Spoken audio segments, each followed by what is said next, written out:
6/1 हाँ 6/1/2025 2025 जी તો અમને જિલ્લા પંચાયતના મેમ્બરોને અઠવાડિયું પહેલાં લેટર આવે છે जी કે તમારી આ તારીખે મિટિંગ છે અને જેમલભાઈ એમાં અમે પ્રશ્ન પૂછતા હોઈએ, અમે છેલ્લા 3.5 વર્ષથી પૂછતા હોઈએ અને બિલકુલ જેને કહેવાય ને કોઈ પાયા વગરના જવાબ હોય, સચોટ કોઈ જવાબ ન હોય. જેટલા પણ મેં પોતે આ વખતે 25 પ્રશ્ન પૂછ્યા છે. મારા દર મિટિંગની અંદર સામાન્ય સભામાં 20 થી 25 30 પ્રશ્નો હોય, પણ એ લોકોએ સચોટ જવાબ ના આપે. જો કામનું એક અને બીજી ને ત્રીજી મિટિંગમાં નિવેડો ના આવે તો અમે ખાલી તમારી ચાય પીવા નથી આવતા. અત્યારે કોઈ સરપંચ હોય, તાલુકા પંચાયતના સભ્ય હોય કે જિલ્લા પંચાયતના સભ્ય હોય કે ધારાસભ્ય હોય કે સાંસદ હોય, આ સરકારની અંદર કોઈ પણ પદાધિકારીની સાંભળવા તૈયાર નથી. ઠીક છે, અમે વિરોધ પક્ષમાં છીએ, અમારી ન સાંભળે તો સત્તા પક્ષની તો સાંભળે.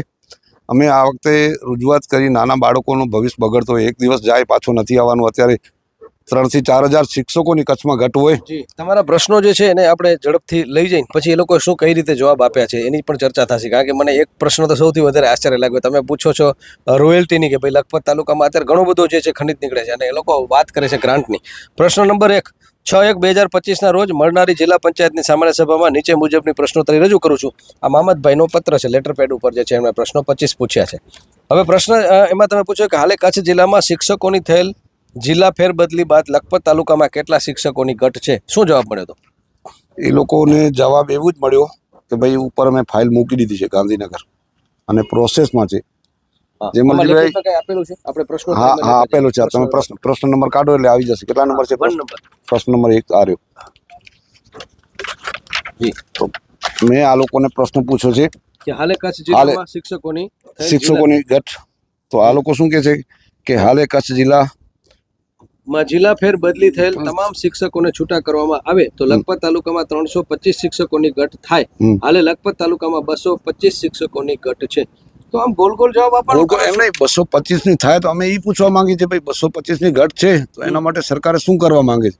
જી આ લોકો ખાલી જવાબથી તમને જવાબ લઈને શું કરીએ? જી એના માટે સરકારની પૂર્વ શું તૈયારી છે?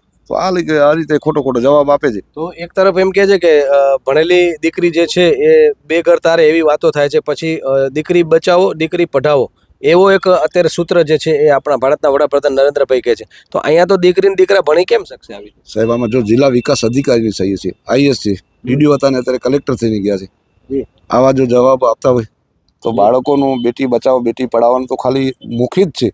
ગ્રાઉન્ડ ઉપર જ્યારે આટલા શિક્ષકો ઘટ હોય, આખી કચ્છમાં 3-4 હજાર અને અમારા પાસે 250-300 ઓછા હોય. અત્યારે સાહેબ તમે ગડોલીમાં જશો, હાઈસ્કૂલ છે, એક જ શિક્ષક છે અને એક શિક્ષક ગામવાળાએ રાખ્યો છે, 15,000 રૂપિયા પગાર ભરે છે.